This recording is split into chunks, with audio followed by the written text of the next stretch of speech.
चलिए हो गया जी। चलिए सर, हम लोग का चैप्टर है, हेलो यहां से ध्यान से देखिए जो बता रहे हैं, चैप्टर का नाम है तत्व का निष्कर्षण। हेलो शांत रहिए। तत्व का निष्कर्षण। निष्कर्षण का अर्थ होता है कोई खराब चीज है उसको अच्छा बनाना, समझ रहे हैं ना, जौन काम ब्यूटी पार्लर करता है, समझ रहे हैं ना, उसी प्रकार का तत्व का।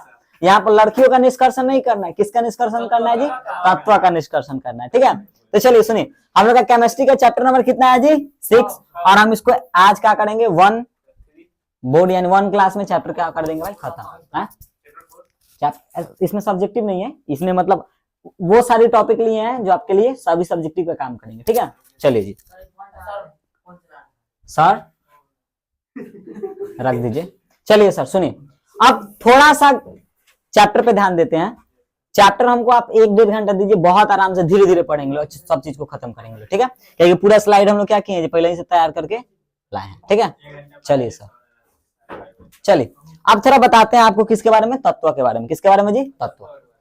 हमारे, हेलो इधर ध्यान दीजिए, अगर आपको, सर सुनिए इधर, हाला मत कीजिए, तत्व के बारे में बताए। किसके बारे में जी? सुनिए, तत्व को एलिमेंट्स बोला जाता है। क्या बोला जाता है? एलिमेंट्स। एलिमेंट समझते हैं ना, जैसे पीरियोडिक टेबल आपको तो पता होगा, ये सब आप लोग का केमिस्ट्री में टोटल तत्वों की संख्या कितनी हो जाती है? 108 हो जाती है। अब थोड़ा ध्यान से देखिए, तत्व मतलब होता है जो अकेले रहता है। क्या रहता है जी? अकेले, यानी सिंगल रहता है। अब थोड़ी देर शांत रहिए। तत्व हमेशा किस रूप में रहता है जी? सिंगल। सिंगल की स्थिति में रहता है। अब समझिए, अब आपको पता होगा कि जो चीजें अकेले रहता है, जैसे सुनिए, अगर हम बोलेंगे दूध शुद्ध है कि अशुद्ध? अशुद्ध है, क्योंकि उसमें प्रोटीन, विटामिन, बहुत सारी चीजें मिली हुई है। इसी प्रकार अधिकतर चीजें हमको किस रूप में मिलती है? अशुद्ध के रूप में मिलती है। लेकिन जो तत्व होता है, क्या होता है जी? तत्व, वो किस रूप का होता है जी? शुद्ध का रूप का होता है। सही बात है ना? यानी तत्व अकेले रहता है, अकेले है तो किस रूप में रहता है जी? शुद्ध के रूप में रहता है। तत्व के बारे में बोला जाता है किसको? तत्व किसी पदार्थ का वह सूक्ष्मतम कण है जिसको और किसी भागों में विभाजित करना संभव नहीं है। यानी इसको और छोटे भागों में और सूक्ष्म भागों में, शांत रहिए, सूक्ष्म भागों में विभाजित करना संभव नहीं है। विभाजित करना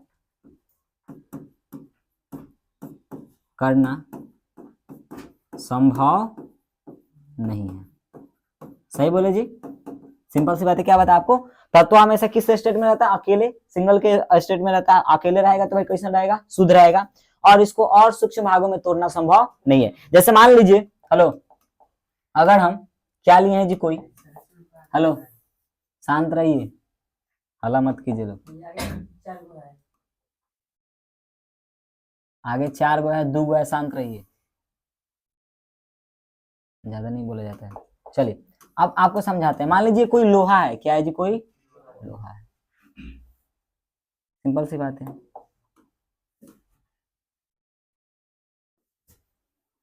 अब इसमें हमको क्या समझना है? ध्यान से समझिएगा। चलिए, ये कोई हमारा लोहा का क्या है? छोटा सा टुकड़ा है। अच्छा, लोहा यानी इसको हम लोग केमिस्ट्री की भाषा में क्या बोलते हैं?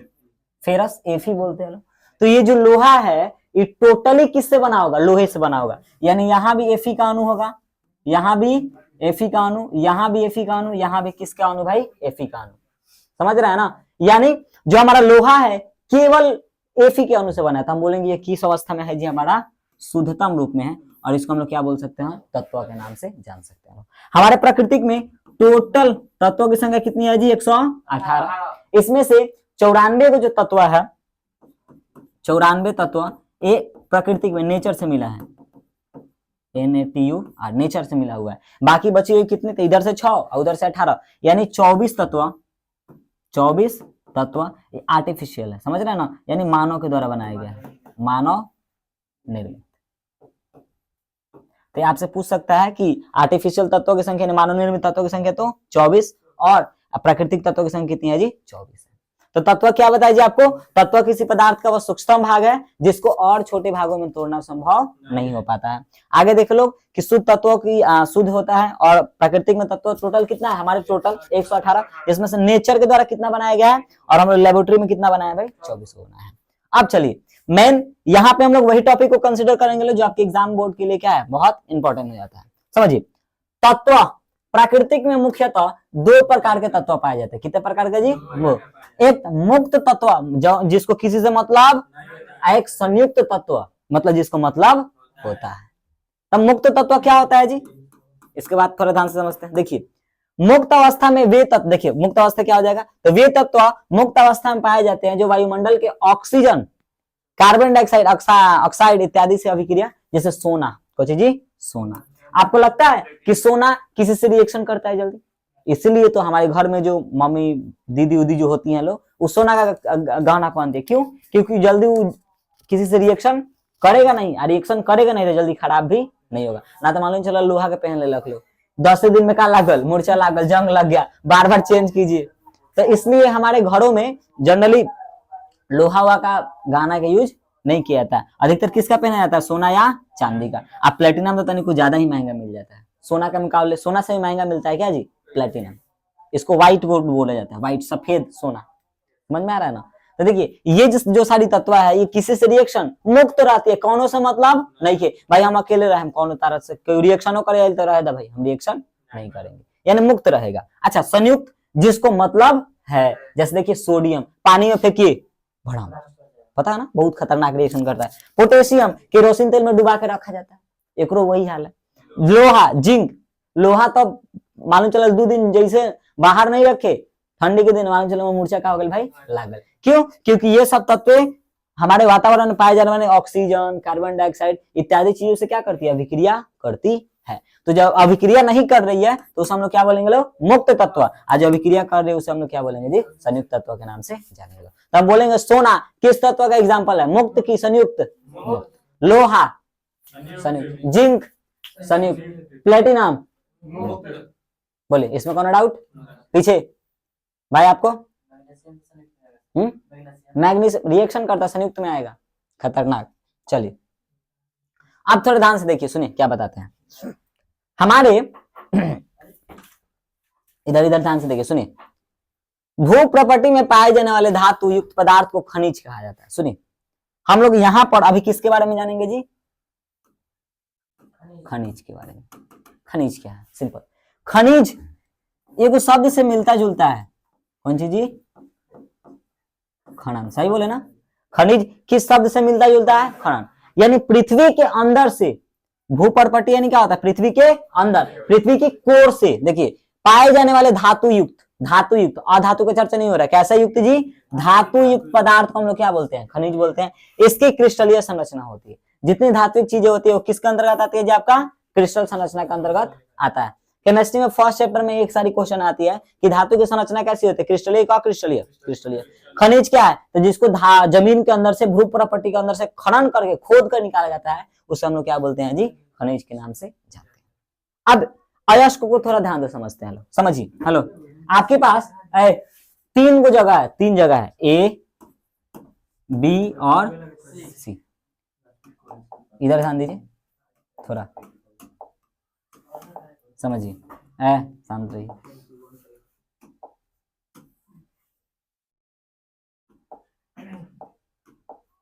चलिए जी, ये 3 क्या है जी आपके पास? जगह है, ठीक है। अब तीनों जगह में आपके पास मान लीजिए, सुनिए, तीनों जगह पे खनिज है। क्या है जी? खनिज। ये भी खनिज है, देखिए आगे, ये भी खनिज है, और ये भी क्या है जी? आपका खनिज है। तीनों जगह पे खनिज है। बट थोड़ा समझते हैं। अच्छा, पूछेगा कि भू प्रॉपर्टी के अंदर, हमारे जमीन के अंदर अभी सबसे अधिक मात्रा में पाए जाने वाले खनिज तत्व का नाम क्या है? तो उसका नाम है जी एल्यूमिनियम। चीज सबसे अधिक मात्रा में क्या पाया जाता है? एल्यूमिनियम। बात समझ में आया? पहले भारत को बोला जाता था सोना का चिड़िया, लेकिन अब हम लोग एल्यूमिनियम का चिड़िया बोल सकते हैं, क्योंकि अभी भारत में सबसे अधिक कौन है? एल्यूमिनियम। बात समझ में आया? और इसमें पूरा जमीन के अंदर भी सबसे अधिक मात्रा में क्या पाया जाता है? एल्यूमिनियम पाया जाता है। अब कहेगा तो सर लोहा तो कम पाया जाता है, फिर भी लोहा सस्ता है, क्यों? वो तो और महंगा होना चाहिए एल्यूमिनियम से। एल्यूमिनियम का थोड़ा गुण है, वो भी जल्दी रिएक्शन करता है, बट लोहा का मुकाबले थोड़ा लेट से करता है। बात समझ में आया? इसलिए थोड़ा एल्यूमिनियम क्या बिकता है जी? महंगा बिकता है। आगे देखिए, थोड़ा बताते हैं। होता क्या तीनों जगह पे खनिज है। अब आपको पता है कि खनिज कभी भी शुद्ध रूप में नहीं निकलेगा, उसके अंदर मिट्टी बहुत सारी चीजें मिली होती है, ठीक है।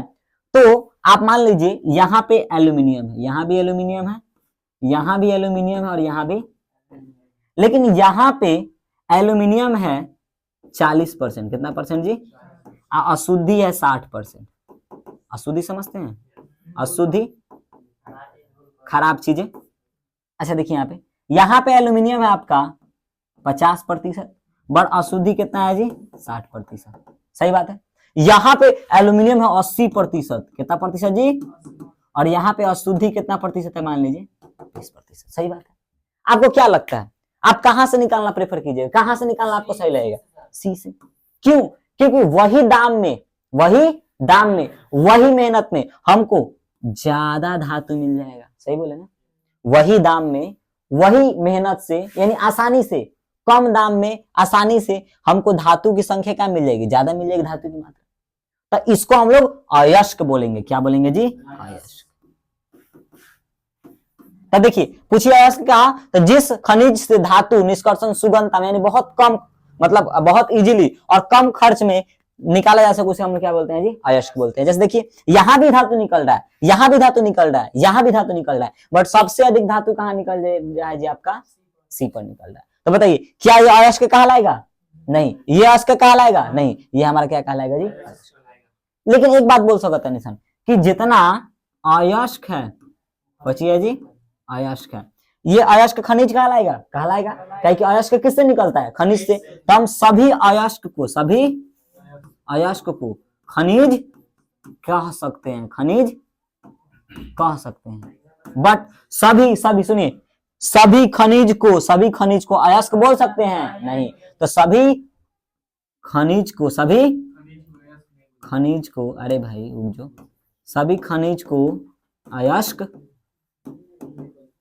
नहीं बोल सकते। बात समझ में आया? इस बात को दिमाग में क्या कर लेना है, याद रखना है। तो पूछेंगे खनिज क्या है, तो जिसको जमीन के अंदर से, भू प्रॉपर्टी के अंदर से खनन करके निकाला जाता है, उसे हम लोग क्या बोलते हैं जी, खनिज बोलते हैं। आगे आपको किसके बारे में बताएं, अयस्क के बारे में, कि जिस खनिज से हमको कम से कम खर्चा में और आसानी से धातु प्राप्त हो जाए, उसको हम लोग क्या बोलेंगे, अयस्क। तो इस स्थिति में अयस्क कौन है, सी वाला। लेकिन मान लीजिए अगर हम यहीं पे चेंज कर दें, आपको यहाँ पर मिलता है 90%, कितना प्रतिशत जी, 90%। ठीक है, यहाँ पर आपको मिलता है कितना प्रतिशत जी, 90। तो बताइए क्या ये अयस्क कहलाएगा, नहीं। अब अयस्क कौन हो जाएगा, ये हो जाएगा। यानी इनको वही खर्चा में, वही मेहनत में, उतना ही इजीली ज्यादा धातु मिल रहा है, तो ही उसको हम लोग क्या बोलेंगे जी, अयस्क के नाम से जानेंगे। बोलिए, नो डाउट। पीछे भाई सुजीत, अब है काजल आपको, चलिए बोलिए, आगे बढ़ जा। चलिए, इसमें डाउट हो तो बोलिए।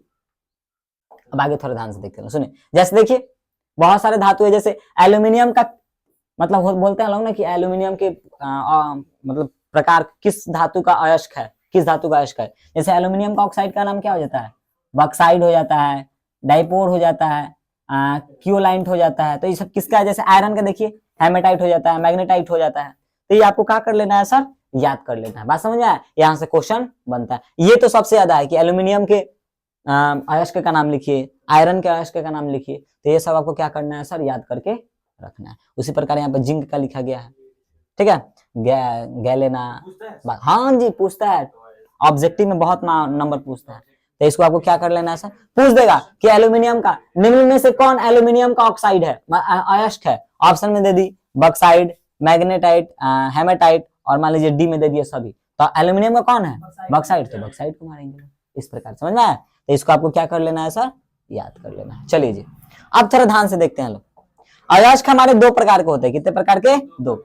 एक कार्बोनेट वाला, कार्बोनेट मतलब समझते हैं, जिसमें CO3 जुड़ा हो। क्या जुड़ा हो जी, उसको हम लोग क्या बोलेंगे लोग, कार्बोनेट। जैसे जेडन है, जेडन के साथ आपने क्या जोड़ दे दी, CO3, तो हो जाएगा जिंक कार्बोनेट। लोहा है, CO3 जोड़ दिए, फेरस कार्बोनेट।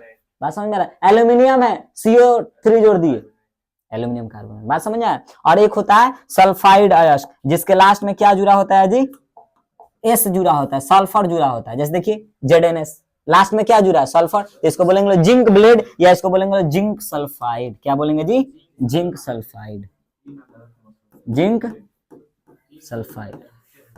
ये भी ऑप्शन में आ सकता है। हेलो, कि जिंक ब्लेड का दूसरा नाम जिंक सल्फेट, रासायनिक फॉर्मूला ZnS। कार्बोनेट अयस्क क्या है, तो जिसमें अयस्क आवश्यक ना अयस्क अयस्क जिसमें CO3 जुड़ा हो, जैसे देखिए यहाँ पे डोमेनाइट CO3 CO3 CO3 CO, बात समझ में आया। तो ये जो हमारा क्या है जी प्रकार है, इसको हम लोग क्या बोलेंगे लोग, कार्बोनेट अयस्क के नाम से जानेंगे लोग। तो कार्बोनेट अयस्क क्या है, तो जिसमें क्या जुड़ा हो भाई, CO3 कहीं ना कहीं उपस्थित हो, और सल्फाइड अयस्क क्या है, जिसके लास्ट में या कहीं भी जुड़ा हो सल्फर, तो उसे हम लोग बोलेंगे लोग सल्फाइड अयस्क। तो बोलिए ZnS किस अयस्क का एग्जाम्पल है,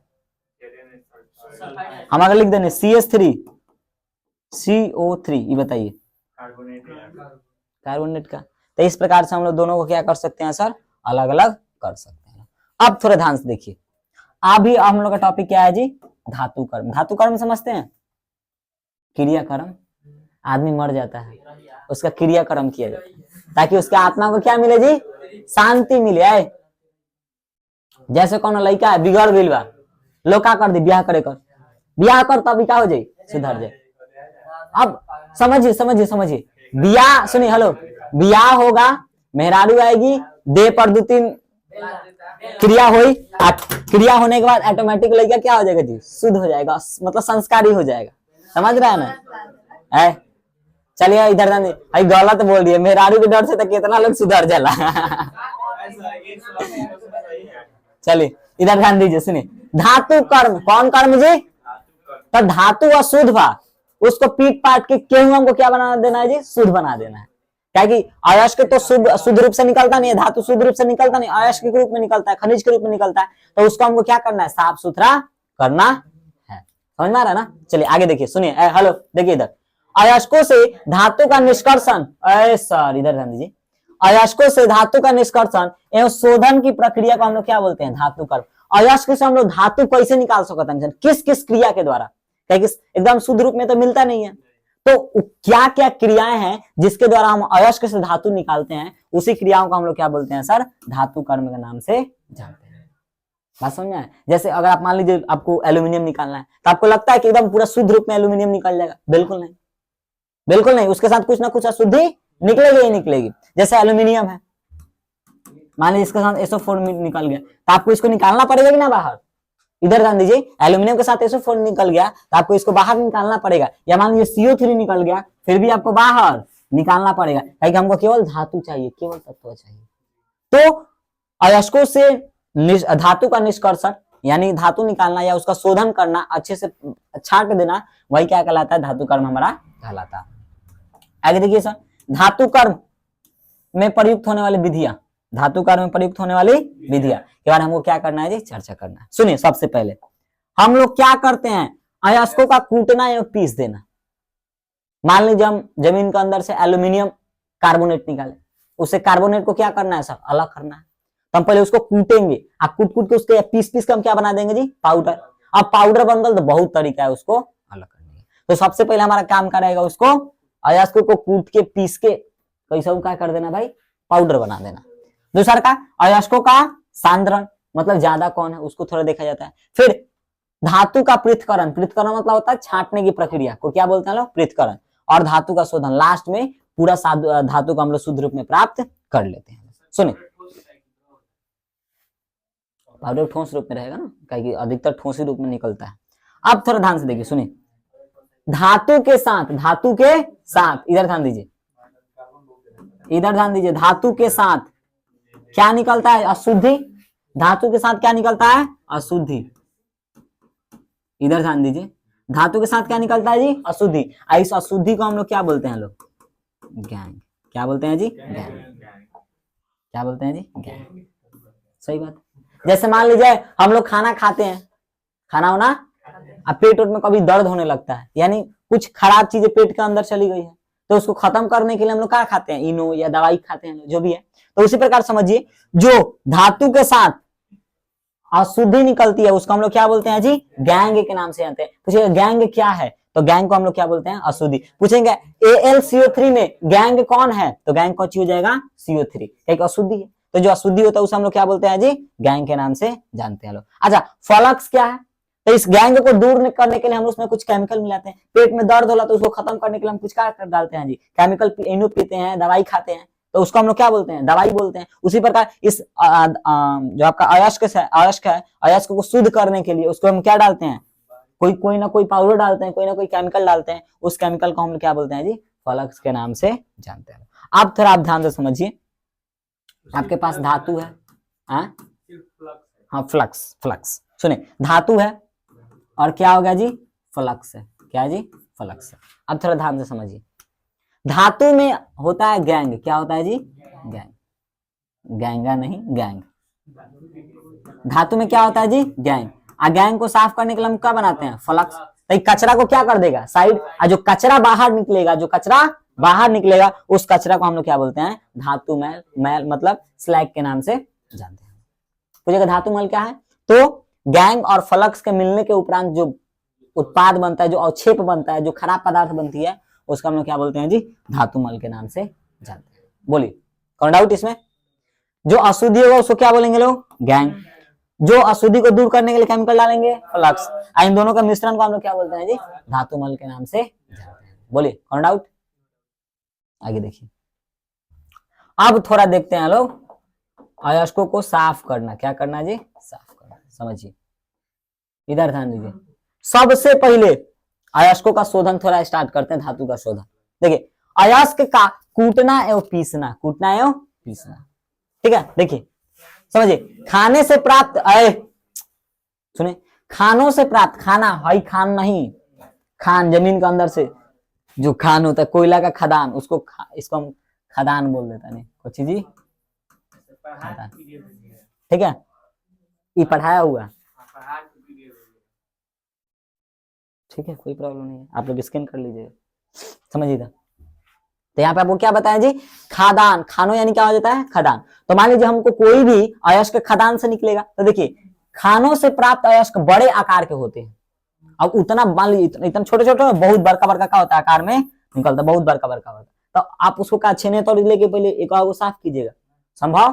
पहले हम उसको क्या करेंगे, पीस के, कूट के, थूर के उसको पहले क्या बनाएंगे, पाउडर बनाएंगे, तब आगे हम उसको प्रोसेस के लिए भेजते हैं। तो देखिए जो क्रमशः मतलब जो जाकर क्रश यानी क्या होता है, क्रश यानी होता है उसको चूर चूर कर देना, क्रश यानी चूर चूर कर दे। तो वो क्रशर नामक चक्की की सहायता से उसे छोटे छोटे टुकड़ों में क्या कर लेता है भाई, तोड़ लेते हैं, और फिर मिल की सहायता से उसको बारीक चूर्ण में बदल देता है। पहले बड़ा बड़ा को एकदम थोड़ा छोटा छोटा करेंगे, फिर उसको और ऐसा मशीन में डालेंगे कि उसको एकदम क्या करे सर, पाउडर के रूप में बदल देता है। तो सबसे पहले हमारा काम क्या रहता है, अयस्कों को कूटना है, पीस के उसको क्या करना सर, साफ करना, मतलब पाउडर बनाना कैसे भी। अब देखिए पाउडर बन जाएगा तो साफ करने की बहुत सारी विधि है, जिसमें सबसे आपका फर्स्ट मेथड आता है गुरुत्वापृथक्करण विधि। गुरुत्वाकर्षण के बारे में सब कोई जानता है। गुरुत्वाकर्षण को कौन उत्पन्न करता है, धरती माई, सही बात है।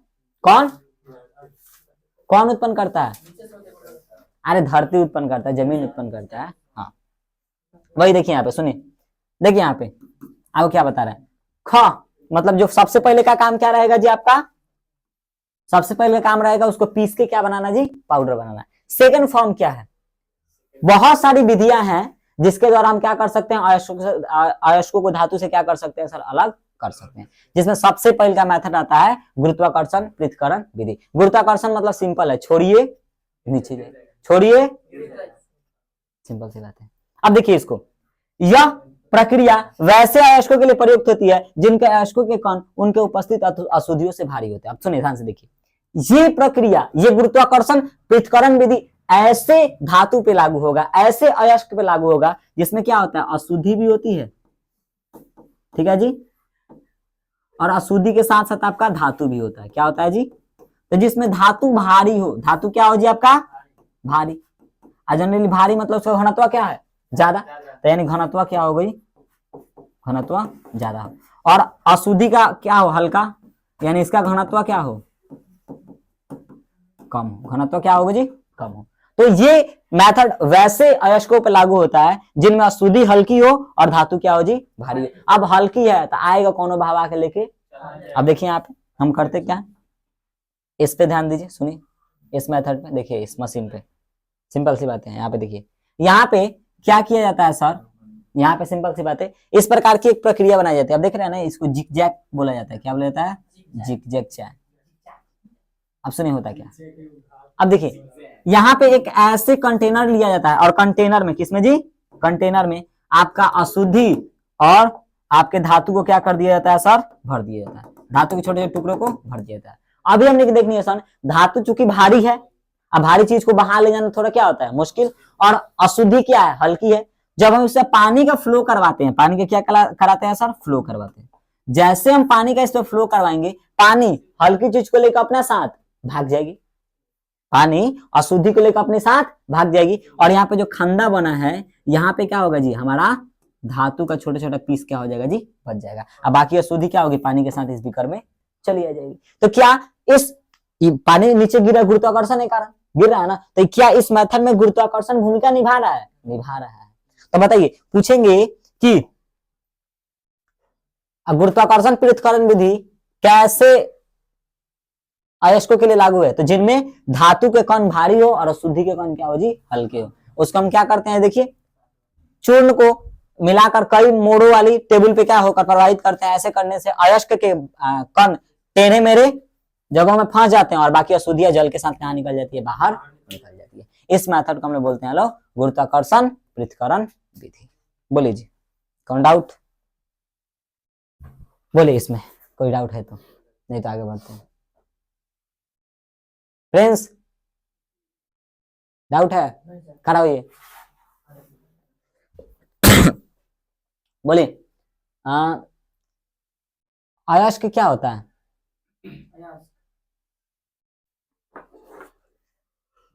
बोलिए क्या, स्टोरेज फुल, देखिए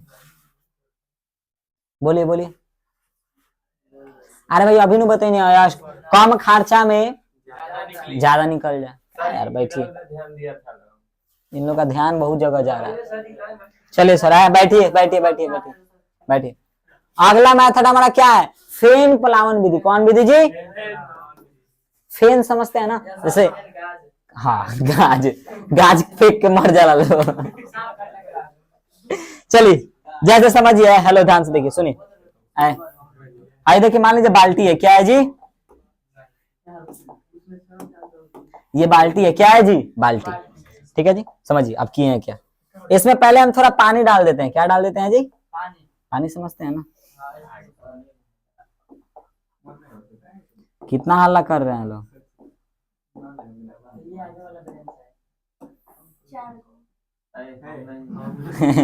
चले शांत रहे, हल्ला मत कीजिए। चले शांत रहिए, हल्ला मत कीजिए भाई। हो गया, चलिए सुनिए, देखिए ये हम क्या ले लिए हैं सर, पानी।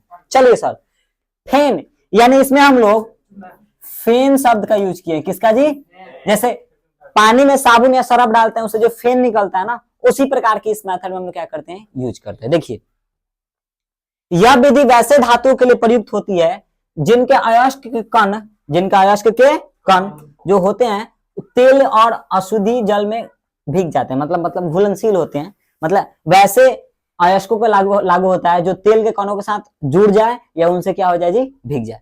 तो अभी आगे क्रिया बताते हैं कैसे होता है। देखिए अयस्कों को खूब महीन पीस कर पाइन समझते हैं, पाइन एगो तेल का नाम है जिसको आप पानी पानी में रख के चाहे ऐसे ही रखिए। मान लीजिए पाइन का तेल है, किसका तेल है जी, पाइन का तेल है। अब पाइन का तेल का खास गुण होता है ना, जब किसी भी आप द्रव को देखिएगा बहुत स्पीड में घुमाते हैं ना, तो उससे फेन निकलना क्या है, लाजमी है, संभव है एकदम। तो वही होता है, पाइन के तेल के साथ क्या करते हैं जी, रख देते हैं, जो मतलब देखिए पीस कर पाइन के तेल मिले हुए पानी के साथ हवा के झोंके के झाग पैदा करती है, अयस्क झाग के साथ ऊपर आती है और अशुद्धियां नीचे क्या हो जाती है, बैठ जाती है। यानी इसमें पता चल रहा है कि आपका यह वैसे अयस्कों पर लागू होगा जो पहले का बात तेल के द्वारा क्या हो जाए, भीग जाए, या जिसमें अयस्क भारी और आपका जो धातु है हल्का हो, तभी ना ऊपर आएगा जी। तो पूछेंगे कि बताइए फेन प्लावन विधि कैसे कैसे अयस्कों पर लागू होता है, तो जिनके कण क्या हो, तेल में भीग जाए और धातु हल्की हो और अयस्क क्या हो जी, भारी हो। और इसमें क्या करेंगे, लेंगे पाइन का तेल और उसको क्या करेंगे, खूब मतलब किसी मशीन से इतना मिलाएंगे, इतना उसको घूमने देंगे कि उससे फेन उत्पन्न हो जाएगा। अब फेन हमेशा कहाँ आता है, ऊपर आता है। तो इस फेन के साथ साथ धातु भी कहाँ चली आएगी जी, ऊपर चली आएगी। इस फेन के साथ साथ धातु भी कहाँ चली आएगी, ऊपर चली आएगी। इस तरीके से हम लोग अशुद्धि और धातु को अलग कर सकते हैं। इस मेथड को हम लोग बोलते हैं लोग फेन पलावन विधि। बोलिए, किसी को डाउट है तो? अरे सिंपल से क्या ले, एक बीकर लिए, बीकर में पहले जो अयस्क था, हम कैसे अयस्क के यूज करेंगे, जो तेल या कण से भीग जाए, ठीक है। अब सुनिए एक और खास बात, अयस्क हल्की होनी चाहिए और अशुद्धि क्या होनी चाहिए, भारी, तभी नीचे बैठेगा।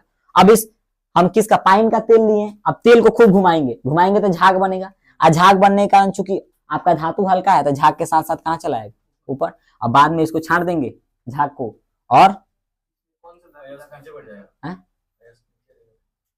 इधर देखिए, और आपका जो अशुद्धि है वो कहाँ बैठ जाएगा जी, अब नीचे। अब एक और बात समझना है कि झाग को कैसे अलग करेंगे भाई धातु, क्या महीन महीन है, तो आप उसको क्या कर सकते हैं, थोड़ा वाष्पन कराइए।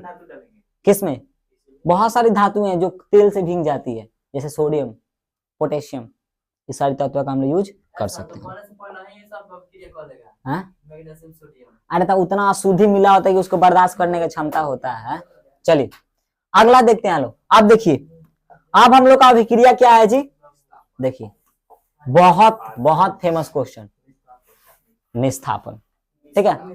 सुनिए सिंपल सी बात है, अगर वायु नहीं खे तो किस प्रक्रिया को लगाएंगे, निष्पातन।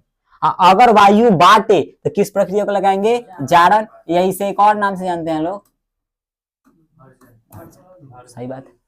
तो अगर वायु है तो कौन सा मेथड, वायु है तो भर्जन, जिसको हम लोग जारण भी बोलते हैं। और अगर आपका वायु नहीं है, वायु का अनुपस्थिति है, तो हम किस मेथड का यूज करेंगे जी, निष्पातन विधि का यूज कर सकते हैं।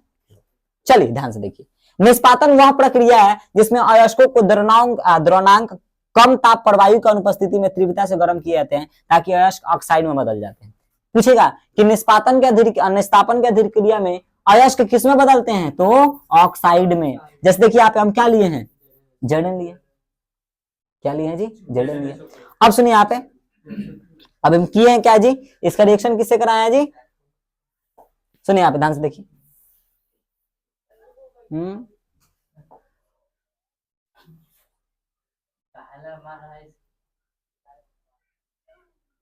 अरे यार हम इसका इतनी गलत लिख दिए हैं, देखिए ना उतना पीछे से आके मार रहा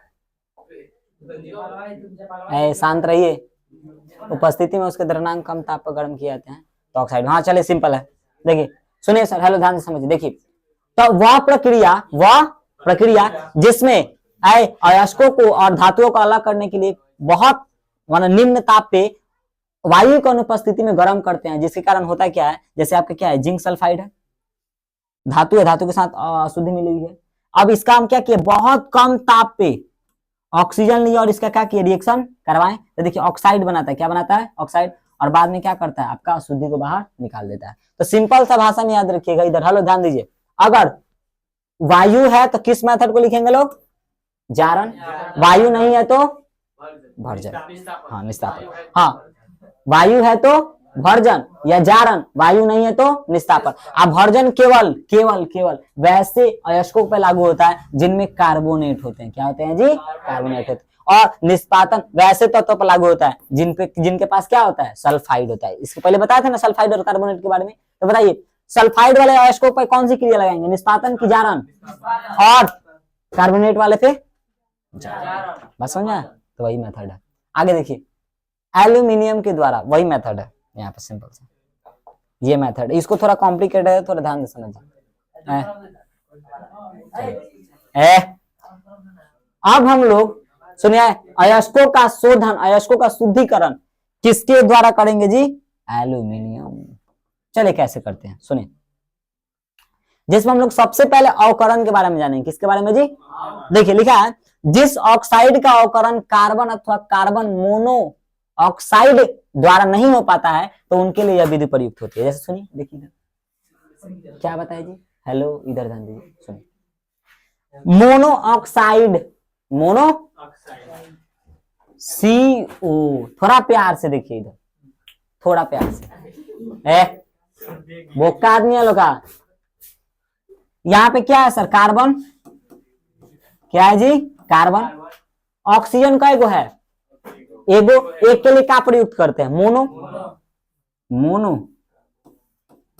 ऑक्सीजन के लिए क्या लिखते हैं लोग, ऑक्साइड।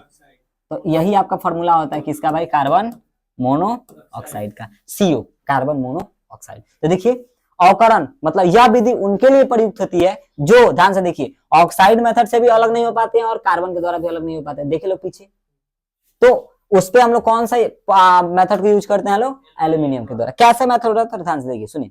एल्यूमिनियम के महीन चूर्ण और धातु के ऑक्साइड के मिश्रण को एक बंद कुशिल्ब में ले लेते हैं। जो गिलास टाइप का दिख रहा है इसको हम लोग क्या बोलते हैं, कुशिल्ब। देखिए, जैसे सुनिए, क्रोमियम ऑक्साइड लिए, क्या लिया जी, क्या मतलब, सुनिए, एल्यूमिनियम के महीन चूर्ण के साथ धातु की ऑक्साइड, धातु O3 ऑक्साइड यानी क्रोमियम ऑक्साइड, धातु का अयस्क लिए हैं, किसके साथ रिएक्शन करवाए हैं, क्रोमियम के साथ। तो देखिए एल्यूमिनियम ज्यादा अभिक्रियाशील है, एल्यूमिनियम क्या है जी, तो कहेगा सुन बाबू चल ऑक्सीजन ते हमारा साथे चल, हमारे साथे रहिए। तो क्या करेगा, एल्यूमिनियम आएगा ऑक्साइड को लेके भाग जाएगा, ऑक्साइड को लेके भाग जाएगा, और लास्ट में देखिए आपके पास शुद्ध क्रोमियम बच गया। तो इस मेथड के द्वारा हम क्या कर सकते हैं सर, आपका मतलब जिसमें पूछेगा कि बताइए एल्यूमिनियम के द्वारा किसको अलग कर सकते हैं, तो जो धातु, जो जिनके धातु में जो अवक्षेप है, जो अशुद्धि है, वो किस रूप में हो जी, ऑक्साइड के रूप में। तभी हम उसको किस मेथड के द्वारा अलग कर सकते हैं, एल्यूमिनियम मेथड के द्वारा या अवकरण मेथड के द्वारा अलग कर सकते हैं। देखिए लिखिए पढ़ा क्या लिखा है, यह मिश्रण थर्मिक कहलाता है। इस मिश्रण को हम लोग क्या बोलते हैं, देखिए आपका धातु ऑक्साइड में और साथ में क्या डाले हैं, एल्यूमिनियम, तो इस मिश्रण को हम लोग क्या बोलेंगे जी, थर्मिक बोलेंगे। इस मिश्रण के ऊपर Mg के चूर्ण को और BaO2 का मिश्रण अल्प मात्रा में रखा जाता है। देखिए ये मिश्रण डाल दिया गया, अब या तो आप इसमें Mg डाल दीजिए या BrO2 का क्या कीजिए, ऊपर से कोई मिश्रण डाल दीजिए। अब आप कीजिएगा, यहाँ पे देखिए एल्यूमिनियम में फीता लीजिए, एल्यूमिनियम फीता आपको पता होता है ना कि जलने के बाद बहुत ज्यादा मात्रा में क्या निकालता है जी, बहुत ज्यादा मात्रा में आग निकालता है, बहुत ज्यादा मात्रा में गर्मी निकालता है। अब बताइए आप जलाइएगा, अब क्या कीजिएगा जी, जलाइएगा, तो देखिए यह मिश्रण ज्वलन मिश्रण कहलाता है। आप जलाइएगा तो पूरा मिश्रण क्या हो जाएगा, गर्म। इस गर्म मिश्रण को हम लोग क्या बोलेंगे जी, आपका ज्वलन मिश्रण के नाम से जानते हैं लोग। देखिए आगे देखिए, Mg के जलते हुए फीते से ज्वलन मिश्रण में आग लगा देते हैं, ऐसा करने से पर्याप्त ऊष्मा उत्पन्न होती है। इस कच्चे ताप पर धातु का ऑक्साइड एल्यूमिनियम के साथ अभिक्रिया करके धातु में क्या होता है, बदल जाता है। वही प्रक्रिया हुआ जी, एल्यूमिनियम आया, ऑक्सीजन का अलग, चल भाई हमारे साथ रहिए, लेके भाग गए, और क्रोमियम के क्या कर दिया भाई, साइड में छाट दिया। तो इस तरीके से हम धातु को भी क्या कर सकते हैं सर, अलग कर सकते हैं। बोलिए कौन डाउट इसमें, ना समझ में आया। एल्यूमिनियम के क्या किए हम लोग, ऐसे धातु के लिए एल्यूमिनियम का उपयोग करेंगे जो जिनमें ऑक्साइड हो, क्या हो जी, ऑक्साइड दे देगा। क्या आप लिखिए, एल्यूमिनियम द्वारा अयस्कों का सांद्रण, अयस्कों के शोधन का प्रक्रिया को बताएं, 2 नंबर या 5 नंबर जो भी है। तो क्या करेंगे, धातु ऑक्साइड लेंगे, रिएक्शन किसे कराएंगे, एल्यूमिनियम से, एल्यूमिनियम ऑक्साइड को लेकर भाग जाएगा और आपका शुद्ध धातु क्या होगा जी, बच जाएगा, लेके भाग जाएगा। अब हमारा लास्ट मेथड क्या है जी, धातुओं का शोधन। यहां से सर 2 मार्क्स वाला क्वेश्चन बहुत बनता है, यहां से 2 मार्क्स वाला क्वेश्चन बहुत मात्रा में बनता है, ठीक है। आप थोड़ा ध्यान से देखिए, लिखिए विभिन्न विधियों द्वारा प्राप्त धातुओं में कुछ अशुद्धियां होती है, इसलिए वे अशुद्ध होती हैं। अशुद्ध धातुओं में शुद्ध करने का प्रक्रम धातुओं का शोधन कहलाता है। मतलब जो हम लोग विभिन्न प्रक्रिया कराएं, फिर भी कुछ ना कुछ अशुद्धि उसके अंदर बच ही जाता है, तो हम कुछ मेथड लगाते हैं, जैसे श्रावण मेथड, आगे देखिए द्रवण विधि, आगे देखिए मंड विधि। हाँ ये क्वेश्चन, उसके बाद चैप्टर खत्म।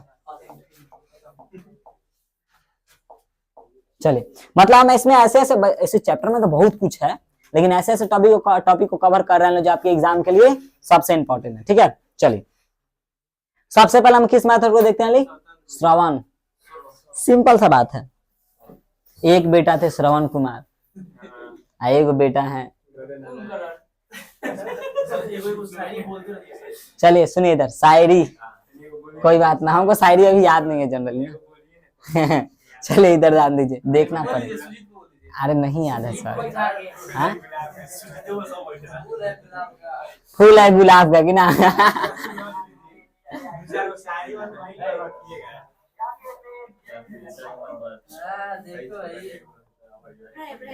चलिए जाइए जाइए जाइए, बतियाइए आराम से, वेट कर रही होगी। स्वामी रघुआ कहाँ बनी। जाइए जाइए जाइए, बात कीजिए, चलिए। अरे इसको बोलते हैं यार प्यार, देख रहा है कुंडी लगा हुआ है फिर भी इतना फोन में बिजी है कि, चलिए कोई बात ना, इस मेथड पे ध्यान देते हैं। सुनिए, श्रवण विधि, कौन विधि जी? श्रवण विधि, ठीक है। चलिए, लिखा है जो धातुएं आसानी से वाष्प में बदल जाती है, मतलब जो जल्दी गलेगा वो जल्दी वाष्प में बदलेगा, यानी जिनका गलनांक बहुत क्या हो, गलनांक कम हो। तो क्या ये मेथड हम लोग एल्यूमिनियम पे अप्लाई कर सकते हैं? बिल्कुल कर सकते हैं। सोना पे कर सकते हैं? बिल्कुल कर सकते हैं। चांदी से भी? आप सोचिएगा यूज कर लोहा पे, होगा? मना कर दी? अच्छा कौन बात, अरे क्लास खत्म हो जाएगा फिर आराम से साइकिल से बतियाते जाइएगा। सुनिए, इधर दाब दीजिए, सुनिए, हेलो, इधर इधर इधर इधर इधर से ध्यान से सुनिए। देखिए श्रवण विधि क्या है, देखिए जो धातु आसानी से वाष्प में बदल जाए उसके लिए यह विधि प्रयुक्त होती है। तो बोलेगा श्रवण विधि कैसे धातु के लिए प्रयुक्त होती है? तो जो आसानी से किस में बदल जाती है सर? वाष्प में बदल जाती है। समझे? किस में बदल जाती है? वाष्प क्या है? तो जब किसी भी ठोस को गर्म करते हैं, किसको गर्म करते हैं जी? तो क्या बनता है? द्रव। द्रव को गर्म करते हैं तो गैस जिसको बोलते हैं। क्या बात है यार, पढ़ रहे हो आजकल, पढ़ना चाहिए। इनका आजकल दिल खुश रह रहा है इसलिए बहुत पढ़ रहे हैं। चलिए इधर ध्यान दीजिए। क्या है जी सुजीत कुमार, आप बहुत शांत बैठे हो, कुछ हुआ है? चलिए सुनिए, इधर ध्यान दीजिए।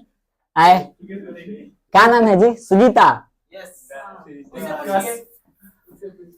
वही तो बोलिए ना, सुजीता।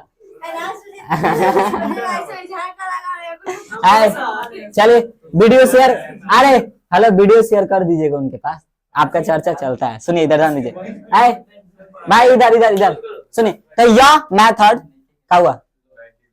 यह मेथड वैसे तत्वों के लिए लागू होता है जो जल्दी से किसमें बदल जाते हैं? वाष्प में बदल जाते हैं। सिंपल क्या करेंगे, सुनिए, हेलो, देखिए रिटॉर्ट में लेकर गर्म करते हैं, जो वाष्प में निकल जाता है उसे क्या करता है? सुनिए, अभी मान लीजिए वो बीकर है जिसमें हम लोग ऐसे तत्व लिए, ऐसे धातु लिए जो जल्दी से क्या बदल जाते हैं? वाष्प में। इसके साथ अशुद्धि, अशुद्धि आपको पता जल्दी गलता नहीं है। हम क्या करेंगे? ऊपर एक ऐसा सिस्टम बना देंगे। सुनिए, जब हम इसको गर्म करेंगे, क्या करेंगे जी? गर्म करेंगे तो आपका जो धातु था वो जल्दी से वाष्प में बदल जाएगा और इसको इस बीकर में क्या कर लेंगे जी? प्राप्त कर लेंगे। इस मेथड से हम लोग क्या कर सकते हैं? श्रवण विधि के द्वारा धातुओं को अलग कर सकते हैं। ज्यादा मुश्किल मत मारिए, तो वही तो बता रहे। सुनिए, देखिए क्या किए जी, शांत रहिए, बोक का चपाट। इधर देखिए, ये क्या होता भाई? अच्छा ये पूरा पेज ही हो जा रहा है। चलिए सर, ध्यान से देखिए, एक ऐसा कंटेनर रहता है, क्या रहता है जी? हम इसमें क्या करते हैं? धातु और अशुद्धि के मिश्रण को क्या करते हैं सर? डाल देते हैं।